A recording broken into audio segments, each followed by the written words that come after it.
The King is Dead es un juego de revueltas políticas en la época medieval en Gran Bretaña. Durante la partida jugaremos cartas de acción para colocar los diferentes seguidores en las 8 regiones británicas para determinar el control de cada una de ellas y poder proclamar así al nuevo monarca.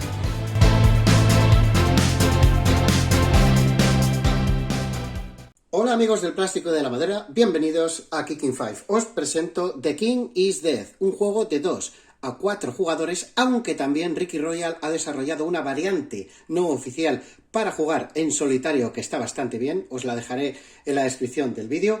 Y aquí tenemos el tablero. En este juego vamos a utilizar diferentes cartas de acción que lo que hará es manipular a los seguidores que son representados por los cubitos dentro del tablero para conseguir diferentes mayorías en las 8 regiones. En este juego, los discos o los cubos de color azul representan a los escoceses, los rojos a los galeses y los amarillos a los ingleses. El número recomendado para jugar a este juego es de 3. A 2 jugaremos a cara perro, a 4 jugaremos por equipos y en el modo solitario, repito, no oficial, lo que haremos es competir contra un mazo virtual que nos pondrá las cosas muy difíciles. La mecánica del juego es muy sencilla. Lo único que tenemos que hacer en nuestro turno es o bien jugar una de nuestras 8 cartas, en la partida solamente jugaremos como mucho 8 cartas, o bien pasar. En el momento en que todos los jugadores pasen de forma consecutiva, se producirá una lucha de poder.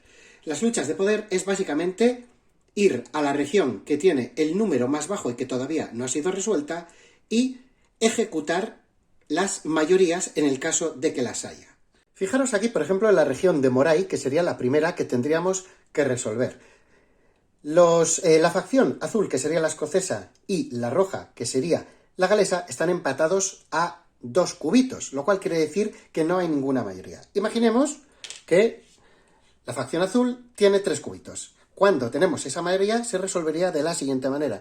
Quitamos estos cubitos, los devolvemos a la reserva y colocamos un disco para saber que esa región, Moray, ya estaría resuelta y controlada por los escoceses. ¿Qué ocurriría en el caso de que hubiesen empate? Por ejemplo, que haya solamente 2 cubitos. En ese caso lo que haríamos es colocar un disco de inestabilidad y también quitar los cubos. De esta forma, todas las regiones se irán resolviendo y el fin del juego llegará por 2 maneras posibles, o bien por una coronación o bien por una invasión. La invasión se producirá cuando 3 discos de estos entren en el tablero de juego. Y si no, si hay 8 luchas de poder y se resuelven, mejor dicho, todas ellas, se producirá una coronación. ¿Qué es lo que me llama de este juego? Ya que si me seguís, este tipo de juego de esta duración no es mi target, porque siempre me voy a otros juegos más complicados y más largos.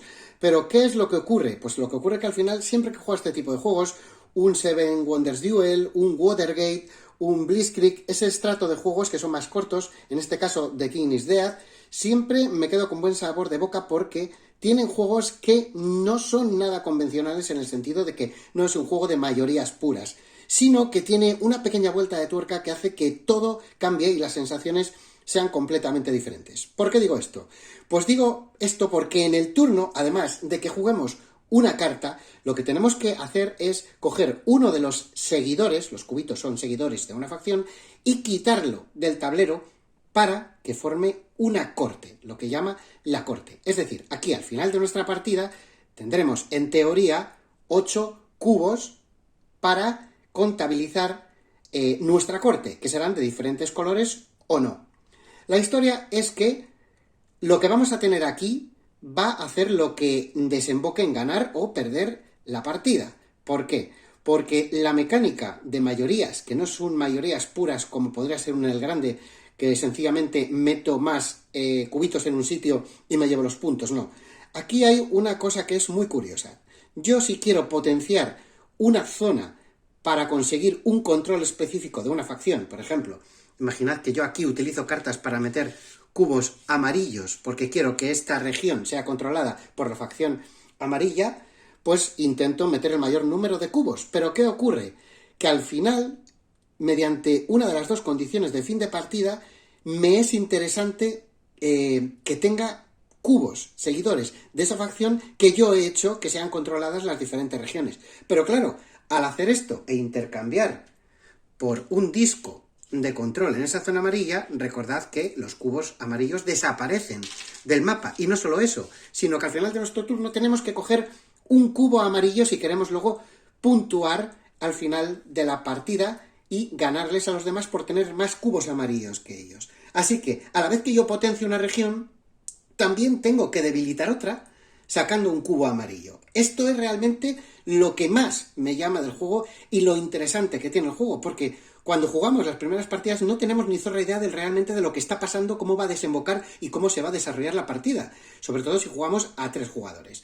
Eso es lo que me llama y lo que parece más curioso del juego, que estás intentando potenciar una región y a la vez estás debilitando otra para hacerte con esos cubos precisamente de esa facción, ya que al final de la partida, si se desarrolla por coronación, acabamos con una coronación, que quiere decir que se han resuelto las 8 luchas de poder en las 8 regiones, lo que miraremos es quién tiene el mayor número de cubos de el color donde haya mayor número de regiones controladas. Quiero decir, si por ejemplo las 8 regiones están controladas y el mayor número de regiones es el amarillo, ganaría el jugador que tenga más cubos amarillos. Así que vuelvo a repetir, si intentamos hacer eso a lo largo de la partida, estamos potenciando una región, pero a la vez debilitando otra. Y ese es el hándicap con el que hay que jugar a través de los 30 minutos que puede durar aproximadamente una partida. Así que esto es lo que más me llama la atención del juego, sobre todo además porque luego van a cambiar las sensaciones dependiendo de si juegas con 1, 2, 3 o 4 jugadores. Con 4 jugadores jugaremos por equipos 2 contra 2. Con 3 jugadores es, digamos, el número indicado, más recomendado para jugar a este juego. Con 2 será un cara de perro también parecido a de los 4 jugadores. Y la variante en solitario que la ha hecho Ricky Royal, que la podéis encontrar en la descripción, lo que hace es básicamente combatir contra un mazo virtual con un par de directrices que básicamente es buscar los empates para jorobarnos y sacar los discos de inestabilidad y perder directamente. En el caso de que, por ejemplo, veas que algún jugador está justo haciendo lo que acabo de explicar, de que está controlando varias regiones con la misma facción, se está haciendo con muchos seguidores de esa facción y está haciendo una gran partida, los demás jugadores precisamente irán a jorobarle eso. ¿Por qué? Porque si conseguimos que haya una invasión francesa, que precisamente se produce cuando entran los 3 discos de inestabilidad en cualquier zona, imaginad que se producen empates aquí y aquí, en ese momento, cuando haya 3 discos de inestabilidad, se para automáticamente la partida. Acaba la partida por una invasión francesa. Y en ese momento, lo cachondo y lo curioso es que el que está a lo mejor potenciando su corte con discos de un color, porque precisamente las regiones controladas son de ese color, los demás jugadores han intentado hacerle la 13-14 a través de la invasión francesa, para que, de esa forma, lo que puntúe sean los sets de 3 colores de cubitos. Es decir, ya no interesará los cubos de un solo color, sino que lo que interesará son tener cuantos más sets conjuntos de los 3 colores mejor. De esta forma es como va cambiando la partida, como los intereses a lo mejor en turno 1 son unos y a lo mejor cuando vas por el turno 7 son otros, porque a lo mejor lo que te interesa ya no es ganar, sino impedir que otro jugador gane. Esto es básicamente en lo que consiste The King is Dead. Y ahora os voy a explicar muy rápidamente, veréis que son bastante intuitivas las cartas de acción. Recordad que empezamos con 8 cartas de acción.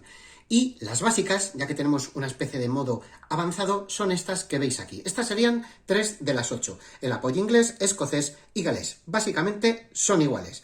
Lo que hacen es introducir 2 cubitos de la reserva en una zona que esté adyacente a cualquier disco del color.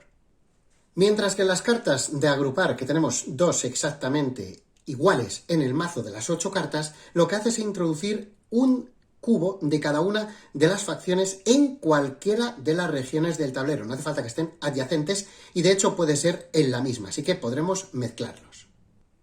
Y por aquí tenemos 2 de las cartas más potentes que hay. Fijaros, Superación Táctica es una carta en la cual cogeremos dos regiones adyacentes y podremos cambiar dos cubitos hacia un lado y uno hacia otro. Esta carta es bastante potente. Y por aquí tenemos maniobrar, en el cual podremos intercambiar dos cubos de regiones que no tienen por qué estar adyacentes, pueden ser cualquiera que haya en el tablero. Y por último tenemos la muy interesante carta de negociar. Como veis en la ilustración, lo que haremos al negociar es intercambiar la posición de dos cartas de región a la hora de puntuarlas cuando nos interese en el momento adecuado, porque puede ser un golpe de efecto bastante potente en la partida. Y a una de ellas le colocaremos este marcador para que de esta forma quede bloqueada y ya no se pueda volver a mover a través de otra carta de negociar que pueda usar cualquiera de los jugadores. Está claro que alguno puede pensar, bueno, 8 cartas se me quedan cortas. Pues aquí tenemos la solución para esos que quieren un poquito más. En el momento que cojáis el puntito al juego, lo que vais a hacer es jugar al juego avanzado. Quitaremos de las 8 cartas estas 3, las de apoyo, las sacaremos del mazo y aleatoriamente meteremos en cada uno de los mazos 3 cartas de estas que veis aquí del juego avanzado, que si os fijáis tiene como una especie de crucecita a los lados de la descripción, y esto le dará una rejugabilidad y un punch dentro de lo que es la mecánica del juego, ya que veis que cada una de ellas es completamente diferente y hacen mucha pupita.